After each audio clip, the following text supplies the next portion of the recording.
मान ले प्यारी तो आवत दिए बेकार करे तेरी प्यारी।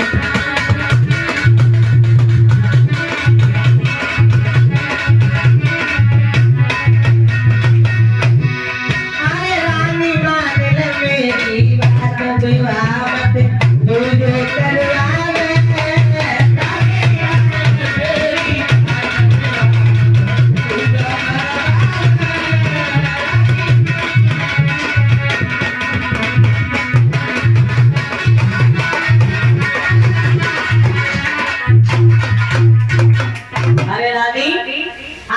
दूसरी शादी ना करा तुम्हारी बर्बादी हो जाएगी।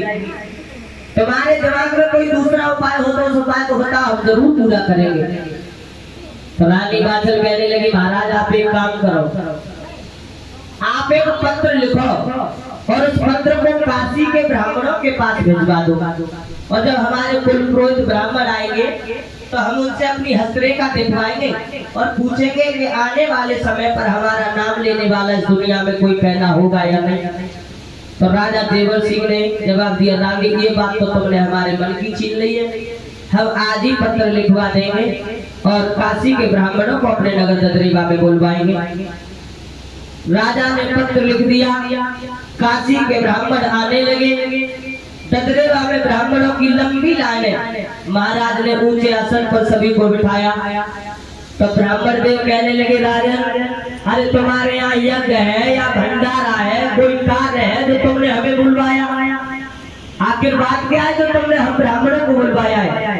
तो राजा देवर सिंह बोले महाराज हमने ना तो यज्ञ रचाया है ना ही भंडारा किया है, अरे करें काय बात का, हमारे घर में कोई खुशी पैदा नहीं हुई, इसलिए महाराज हमने तुम्हें इसलिए बुलवाया है कि आप हमारी हस्तरेखा देख कर के ये बताएं हमारे भाग्य में कोई संतान है या नहीं। तो ब्राह्मण देव ने राजा की हस्तरेखा निहारी तो सब ब्राह्मण चुपचाप खड़े हैं, कोई किसी से बोल नहीं रहा है।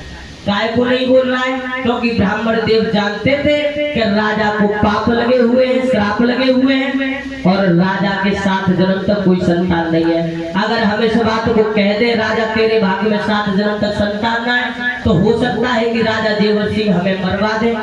भाई राजा है ये, हम क्यों बोले इस बात को भाई। राजा देवर सिंह कुछ देर चुप बैठे रहे, फिर उसके बाद फिर वही बात दोहराई, जवाब दिया ब्राह्मण देवता अरे आज सभी को बोलने का अधिकार है, आप सभी बताएं हमारे भाग्य में कोई संतान है या नहीं। तो एक बड़े